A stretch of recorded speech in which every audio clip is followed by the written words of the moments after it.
জয় শ্রী রাধেশ্যাম জয় নিতাই গৌর হরিবল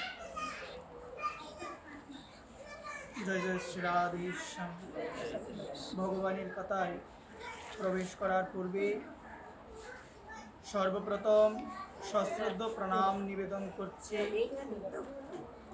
রাধা দামোদর ভগবানের রাতুল রঙ্গা শ্রীচরণ কমলে। সশ্রদ্ধ প্রণাম নিবেদন করছি পরমারাধ্য পরম পূজ্য শ্রী গুরু মহারাজের শ্রীচরণ কমলে। সশ্রদ্ধ প্রণাম নিবেদন করছি উপস্থিত সকল নিতাই অনুরাগী গৌর অনুরাগী কৃষ্ণ ভক্ত সকল মায়েদের আপন আপন শ্রী গুরু মহারাজের শ্রীচরণ কমলে। সশ্রদ্ধ প্রণাম নিবেদন করছি প্রত্যেকের আপন আপন মায়েরা তাড়াতাড়ি শেষ করো মাতৃদেবী এবং পিতৃদেবীর শ্রীচরণ কমলে। জয় নিতাই গৌর হরিবল।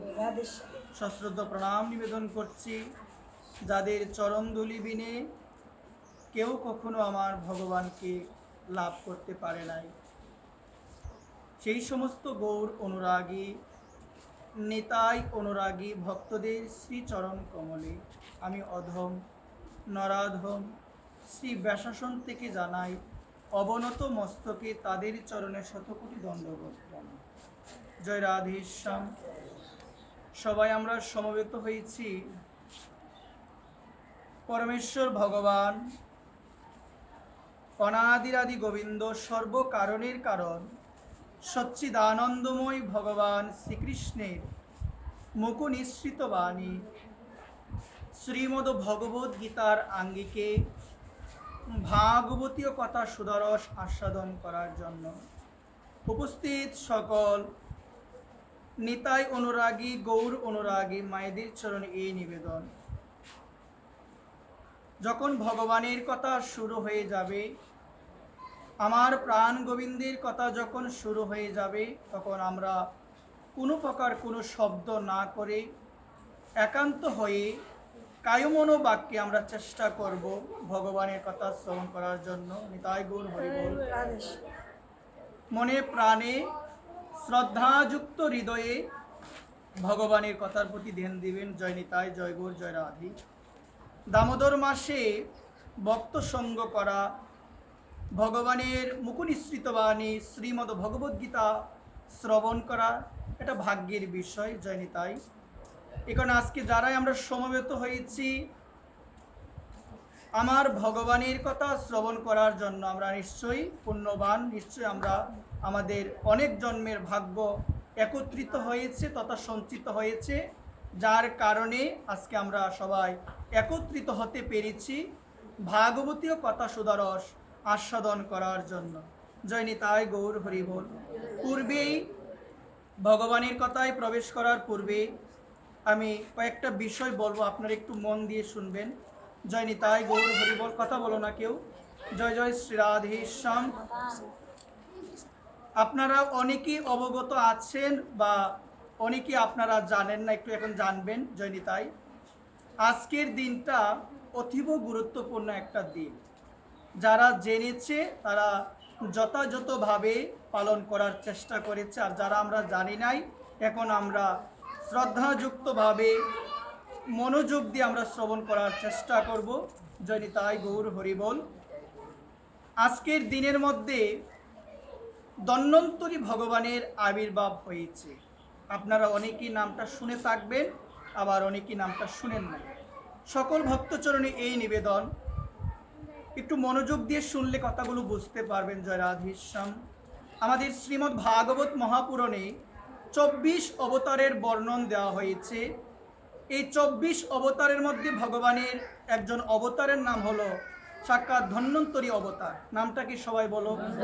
ধন্বন্তরী ভগবান। তার আবির্ভাব হয়েছিল আজকের এই দিনের মধ্যে। আমি সকল গৌর অনুরাগী মায়েদের চরণে নিবেদন করে বলবো যে এই যে আজকের দিনে ধন্বন্তরী ভগবানের আবির্ভাব হয়েছে, আমাদের করণীয় কি আজকের দিনে এটা জানা বিশেষ প্রয়োজন। যদি না জানেন তাহলে কিন্তু কিছু করতে পারবেন না। আমি সকল ভক্তচরণে এই নিবেদন করব, এই যে ধন্বন্তরী ভগবান তার আজকে আবির্ভাব হয়েছে, তার কেন আবির্ভাব হয়েছে এটা বিশেষভাবে আমাদের জানা প্রয়োজন। এটা না জানলে আমরা তার মহিমা বুঝতে পারবো না। বর্তমান সময়ে আমি যে বিষয়টি লক্ষ্য করে দেখি, আমরা অনেকেই অনেক কিছু করি কিন্তু আমরা মাহাত্ম্য জেনে করি না, যার কারণে দেখা যায় এটা আমরা প্রকৃতপক্ষে আমরা উপলব্ধি করতে পারি না। দামোদর মাস কেন করবে, দামোদর মাস কেন করতে হবে, দামোদর মাসে কি কি করণীয়, মেন বেসিক বিষয়টা কি দামোদর মাসের মধ্যে, দেখবেন আমরা এই সমস্ত দিকে আর যাই না। ওই মানুষটা দামোদর মাস করে, তো ওর দেখা দেখি আমি করি, এটা কিন্তু বিশেষ ভালো। সবাই কিন্তু দামোদর মাস করতে পারে না, ভগবানের যদি কৃপা না হয় আপনি করতে পারবেন না। এখন অনেকেই করে, কিন্তু আমি কয়েকটা বিষয় বলি যেগুলো আমি দেখি। দামোদর মাস আমরা করছি কিন্তু আমরা বিশেষভাবে আমাদের এই বাক্যটাকে আমরা সংযত করতে পারি না, বাক্যকে আমরা সংযত করতে পারি না। আমি সকল ভক্ত চরণে সেদিনও আমি বলেছিলাম, দামোদর মাসের মধ্যে আমাদের মেন যে বিষয়টা জানা প্রয়োজন, যে বিষয়টি আমাদের হৃদয়ঙ্গম করা প্রয়োজন, আমরা আন কথা বলবো না, আমরা আজে বাজে কথা বলবো না, আমরা কারো দোষ দেখবো না। এখন আপনারা আজকে 15 দিন চলে গিয়েছে, যারাই করেছেন বা যারা শুরু করেছেন তাদের চরণে এই নিবেদন, আজকে সংক্রান্তি থেকে শুরু হয়েছে, সংকল্প করতে হয়। সংকল্পটা কি? আমি যেন একটা মাস কার্তিক ব্রত আমি যেন যথাযথভাবে, আমি যেন নিয়ম জেনে, সাধু শ্রীমুখ থেকে শুনে, শাস্ত্রের কথা শুনে আমি যেন পালন করতে পারি। মনে রাখবেন, গুরু বাক্য হোক, সাধু বাক্য হোক, এই বাক্য যদি শাস্ত্রের সঙ্গে না মিলে তাহলে ওইটা কিন্তু মানা যাবে না। শুনবেন মনোযোগ সহকারে। অনেকে বলে আমার গুরুদেব এই বিধানটা দিয়েছে, বলে কিনা সবাই বলেন? মহাজন বলেছেন, লুবি গুরু লুবি চেলা দুইজন মিলে নরকে গেলা। মহাজনের কথা শুনবেন মনোযোগ সহকারে। তো এই জায়গায় বলছে কি, আপনার গুরুদেব বা যে কোনো সাধু একটা বিধান আপনাকে দিয়েছে, এখন শাস্ত্রে দেখা গেল বিপরীত, যে বিধানটা দিল শাস্ত্রের সাথে কোনো মিল নাই, যে বিধানটা দিয়েছে শাস্ত্রের সাথে কোনো ধরনের কোনো সংযোগ নাই। এখন আপনার করণীয় কি? আপনি কি বলবেন যে গুরুদেব বলেছে আমাকে মানতে হবে? আপনি কি বলবেন যে সাধু বলেছে আমাকে মানতে হবে? কোনটা মানবেন? শাস্ত্র যেটা বলে সেটা মানবেন। মনে রাখবেন, শাস্ত্র বাক্যের সঙ্গে যদি গুরুদেবের বাক্য, যদি সাধুর বাক্য না মিলে, যদি বৈষ্ণবের বাক্য না মিলে, সেহেতু শাস্ত্র বাক্যটা পালন করা প্রয়োজন, সেই বাক্যটা নহে। একবার এগুলো জানবেন, না জানলে হবে না। অনেক নিয়ম কানুন রয়েছে দামোদর মাস কার্তিক ব্রত কিভাবে পালন করা প্রয়োজন। আমি সকল ভক্তচরণে এই নিবেদন করব, আপনারা চেষ্টা করবেন শুধু বাহ্যিক দিকটা নয়, যে আমি আমিষ আহার গ্রহণ করলাম না, নিরামিষ পাচ্ছি, আর নিন্দাও করলেন, সমালোচনা করলেন, এক জায়গায় বসে আজে বাজে বিভিন্ন কথা বললেন। তো শুনেন, এই জায়গার মধ্যে সব থেকে মেন বিষয় হচ্ছে অভ্যন্তরীণ বিষয়, মানে তুমি তোমার অন্তরটাকে কতটুকু শুদ্ধি করতে পেরেছো, এটা সব থেকে মেন বিষয়। এই কারণে বলছে কি, এই নিয়ম সভা মাসের মধ্যে প্রত্যেক দিন ভাগবত কথার আয়োজন করতে হয়, প্রত্যেক দিন ভাগবত কথা শ্রবণ করতে হবে। কেন? শাস্ত্র বলছেন, নষ্ট প্রায়িষু অবেদ্রেষু নিত্যং ভাগবত সেবয়া ভগবতী উত্তম শ্লোকে ভক্তির ভবতী নৈষ্টিকে। কি বলছেন? নিত্যং ভাগবত সেবয়া, নিত্য ভাগবত শ্রবণ করতে হবে। কি শ্রবণ করতে হবে? ভাগবত।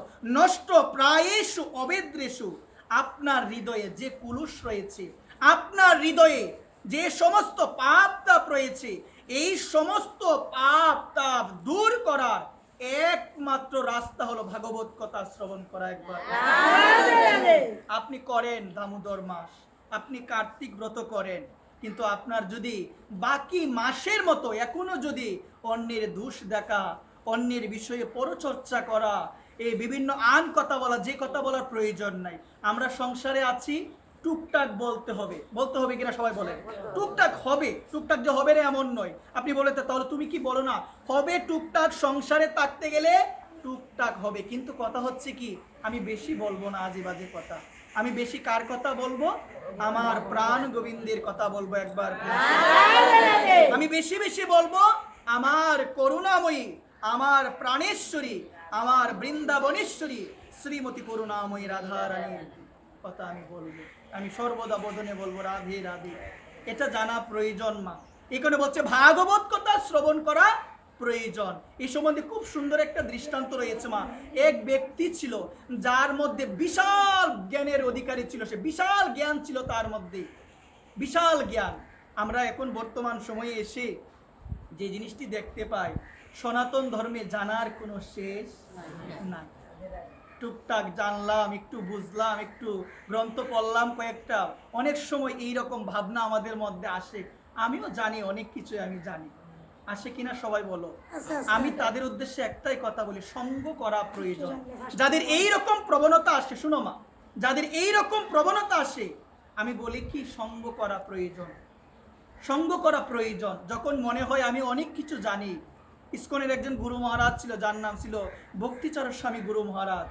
ওনার একটা বাণীতে উনি বলেছিলেন, যখন তুমি তোমার থেকে উচ্চতর কোনো ভক্তের সঙ্গ করবে, তখন তুমি বুঝতে পারবে যে তার তুলনায় তুমি কতটুকু নগণ্য। একবার তুমি তো বলো অনেক ডাকো, তুমি অনেক কিছু করো, তুমি অনেক গ্রন্থ পড়ো, অনেক তোমার জানা আছে।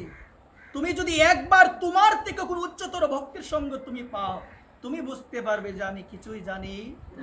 আর আমি যদি আজকে ঘরে বসে থাকি, টুকটাক যদি কয়েকটা গ্রন্থ পড়ি, হয়তো বা আমার মধ্যে আসবে এইরকম চিন্তা যে আমি তো অনেক কিছু জানি, আমার মধ্যে অভিমান আসবে, আমার মধ্যে অভিমান চলে আসবে মা। এই কারণে সকলের জন্য এই নিবেদন, সনাতন ধর্ম বিশাল, অনেক কিছু জানার আছে, অনেক কিছু বোঝার আছে। এখন আমাদের কথা হচ্ছে কি, এত দিকে তো আমরা আর যেতে পারবো না। আমার মহাপ্রভু বলছেন, বহু গ্রন্থ আবাস না করিবে, মানে বহু গ্রন্থ না পড়িবে, বহু শিষ্য না করিবে। যত বহু গ্রন্থ তুমি পড়িবে, তত তোমার চিত্ত বিভ্রান্ত হয়ে যাবে। চিত্ত, আর এটার মধ্যে এটা বললো, আরেকটার মধ্যে ওইটা বললো, চিত্ত বিভ্রান্ত হয়ে যাবে। এবং বহু গ্রন্থে পড়লে বোঝা যায় বিভিন্ন ধরনের জিনিস যেগুলো আমরা করছি ভুল, শাস্ত্রের মধ্যে দিয়েছে অন্যভাবে। এখন এই সমস্ত বিষয় যখন আমরা বলি, অনেক সময় দেখা যায় আমাদের বলে, আগে এই ধরনের কথা আমরা শুনি নাই, বলে না গো, আগে তো শুনি না। আরে বাবা, আগে ছিল না তো, আগে এত পাঠ ছিল গো মা, এত শাস্ত্র চর্চা আগে ছিল? আগে ছিল না। এখন আমরা যখন শাস্ত্রে অনেক আছে মা কথা, যখন তুমি বেশি বেশি পড়বে শাস্ত্র, তখন তুমি বুঝতে পারবে মা যে আসলে বিষয়গুলো কি, অনেক কিছু বলার আছে, অনেক কিছু বোঝারও কিন্তু মা আছে, অনেক বোঝার আছে। তো এই জায়গায় শুনে যাও, আমরা অনেক সময় এমন কিছু কথা আমরা বলি, যদিও শাস্ত্র বলা প্রয়োজন। এখন আমি যদি সিদ্ধান্ত বলিতে, আমি যদি চিত্তে আলস করি বা অলসতা যদি আমার মধ্যে আসে, আমাকে নরকে যেতে হবে, যেটা শাস্ত্র দিয়েছে সেটা বলতে হবে। এখন অনেকে বলে, বাবা গ্রন্থে থাকলো এগুলো তোমরা বলিও না। অনেকে বলে না, আরে তুমি কষ্ট পাও, তুমি কষ্ট পেলে কি হবে, শাস্ত্র তো দিয়েছে বিধান, তুমি কষ্ট পাবে, এই জন্য আমি বলবো না, এমন তো কোনো কথা না। এখন এগুলো বললে দেখা যায় একটা সমাজে প্রতিক্রিয়া সৃষ্টি হয়, এটা নিয়ে দেখবেন একটা প্রতিক্রিয়া সৃষ্টি হয়। কিন্তু আসল কথা হচ্ছে, একটাবার ভাবলাম না যে এই বিষয়টা কি শাস্ত্রে আছে কি না, এই বিষয়টা গ্রন্থের মধ্যে আছে কি, এটা তো জানা প্রয়োজন, তাই না? তাহলে আপনি যদি ভাবেন গীতার মধ্যে তো এটা নাই, আরে বাবা, সনাতন ধর্ম কি গ্রন্থ কি শুধু গীতায়, আর কোনো গ্রন্থ নাই? আর কোনো গ্রন্থ নাই? অনেকে বলে গীতার মধ্যে তো এগুলো নাই। আহা, কত বিশাল জানার প্রয়োজন, কত বিশাল বিশাল গ্রন্থ। অনেক যদি বৃন্দাবনে যা হয় একটাবার বুঝতে পারবে, শুধু গেলে তো হবে না, অনেকে যায় আবার চলে আসে, দেখতে হয় ভালো করে, বিভিন্ন কিছু রয়েছে, ভালো করে চোখ দিয়ে দেখতে হয়, তখন বুঝতে পারবেন আরে আমি কি ভাবি আর কি হয়। একটা গ্রন্থ না, হাজারো গ্রন্থ থাকবে, হাজারো গ্রন্থের মধ্যে নানান ধরনের কথা থাকবে, জানা প্রয়োজন। তুমি কষ্ট পেয়েছো, ওই কষ্ট তো তোমার কষ্ট দেখে তো শাস্ত্র বলবে না বিধান। শাস্ত্র যেটা দেওয়া হয়েছে সেটা তুমি মানো বা না মানো, এটা তোমার বিষয়, কিন্তু শাস্ত্র তোমার মনোরক্ষার্থে কোনো কথা কিন্তু বলে না। একবার সকল চরণে এই নিবেদন। এখানে বলছে নিত্যং ভাগবত সেবয়া।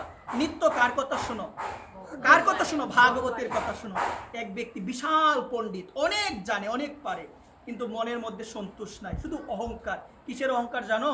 জ্ঞানের অহংকার, যে আমি অনেক জানি, আমি অনেক কিছু পারি, আমি অনেক কিছু জানি। অহংকার, মনে শান্তি নাই।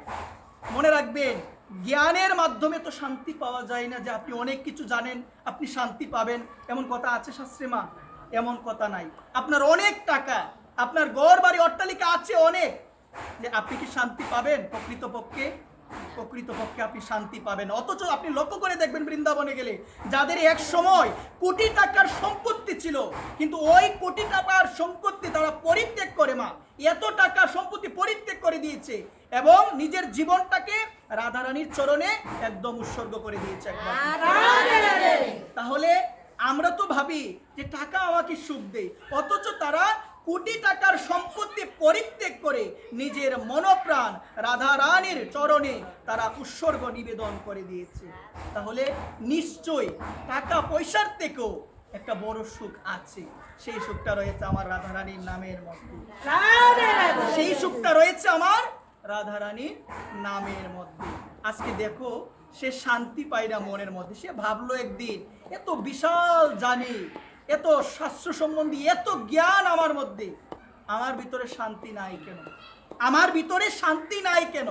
হঠাৎ তাদের এই গ্রামের মধ্যে একজন মহতী সাধু, একজন মহতী বৈষ্ণবের আগমন হয়েছে। আগমন হওয়ার পরে তিনি লক্ষ্য করে দেখলো আরে সে তার মধ্যে এত শান্তি কোথা থেকে আসে, তার মধ্যে এত সুখ কিসের মধ্যে আসে? কারণ এটা দুঃখের জগৎ, এটা দুঃখের সাগর। এটা কিসের সাগর সবাই বলো? এটা দুঃখের সাগর। এখানে প্রকৃতপক্ষে সুখ নাই, এখানে প্রকৃতপক্ষে শান্তি নাই। যদিও আমরা টাকার মানদণ্ডে আমরা বিচার করি না মা, সে সুখী। আমরা পোশাকের মানদণ্ডে, ঘর বাড়ির মানদণ্ডে আমরা ভাবি হয়তোবা সুখী আছে। এটা সুখ নয় মা, এটা সুখ নয়। ভাগবতী খুব সুন্দর কথা মা, ভাগবতী খুব সুন্দর বিধান দিয়েছে। এখন আমাদের জানা প্রয়োজন একমাত্র সুখ রয়েছে যে গোবিন্দের পদ পল্লবের মধ্যে আশ্রয় করতে পেরেছে, সে সুখ পাবে। এই গোবিন্দের পদের মধ্যে যে নিজের মনোপ্রাণ সমর্পণ করে দিয়েছে একমাত্র সেই সুখ পাবে। সেই ব্যক্তিটা সাধককে বলল যে আপনার মধ্যে এত সুখ, এটা দুঃখের জগৎ। ভাগবত বলছেন এই সংসার হলো দুঃখের সংসার। এখানে পদম পদম যদ বিপদম ন তেষা, এখানে পদে পদে পদে বিপদ। মানে প্রত্যেকটা পদে পদে কি গো মা? বিপদ। মানে পদম পদম যদ বিপদম ন তেষম, খালি বিপদ আর বিপদ।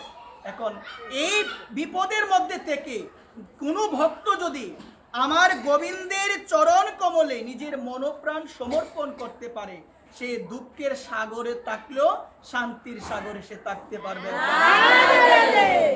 এই কারণে প্রয়োজন, ভাগবতী বলছেন সমাশ্রিতা যে পদ পল্লব। কি বলছে গো মা? সমাশ্রিতা যে পদ পল্লব প্লবম মহৎ পদ, সেই পদের মধ্যে আমাদের আশ্রয় করা প্রয়োজন। একবার প্রেম পূর্ণ যশে মুরারে। এখানে সকলের চরণে এই নিবেদন করব, যতক্ষণ পর্যন্ত মনকে কৃষ্ণমুখী না করতে পারবেন ততদিন পর্যন্ত সংসারের জ্বালা যন্ত্রণা আপনার দূরে যাবে না। মনকে কি করতে হবে? কৃষ্ণমুখী, সর্বদা কৃষ্ণ চিন্তন, সর্বদা রাধারানীর চিন্তন।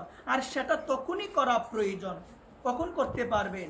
অনেক সময় আমি লক্ষ্য করে দেখি আপনারা ভগবানকে ডাকে, অথচ ভক্ত চরণে আমরা আশ্রিত হই নাই। মনে রাখবেন, আমরা তো একটা কথা শাস্ত্র থেকে বলি যে ভগবানের চরণে আশ্রয় নিতে হবে। কার চরণে মা? ভগবানের চরণে। আশ্রয়টা নেবেন কিভাবে মা?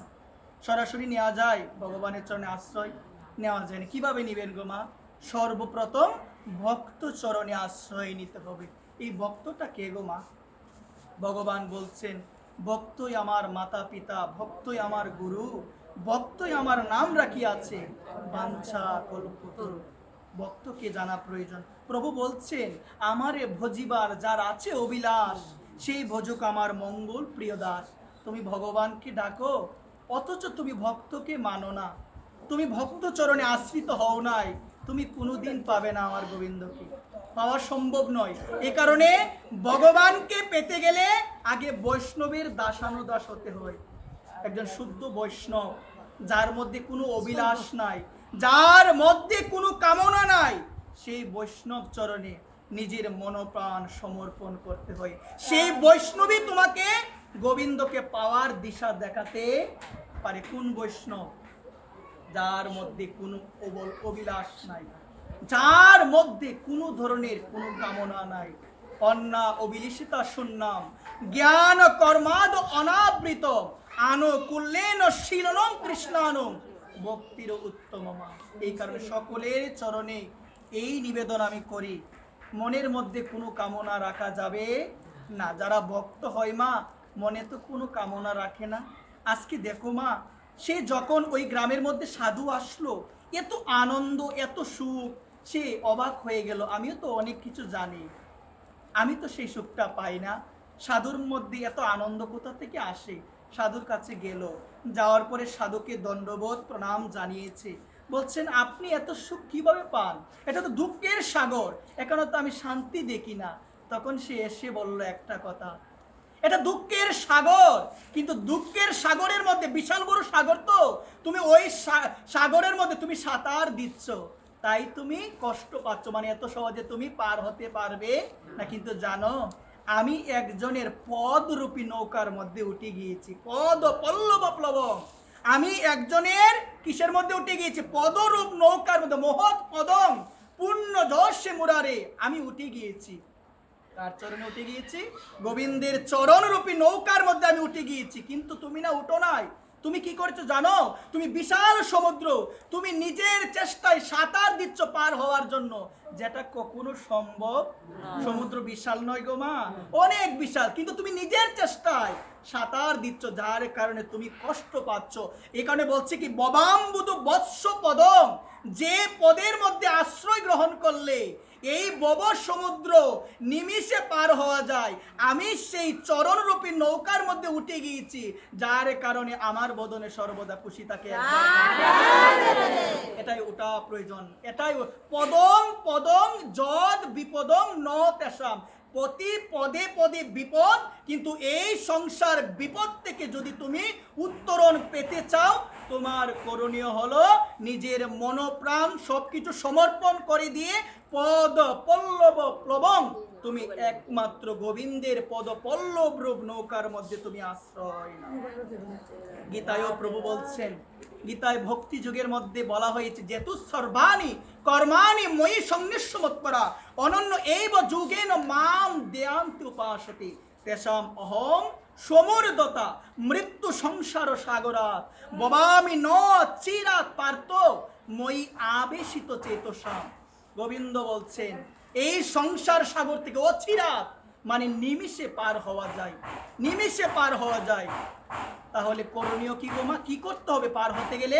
যেহেতু সর্বাণি কর্মাণি, তুমি তোমার সমস্ত কর্ম একজনের চরণে উৎসর্গ করতে হবে। তিনি কে?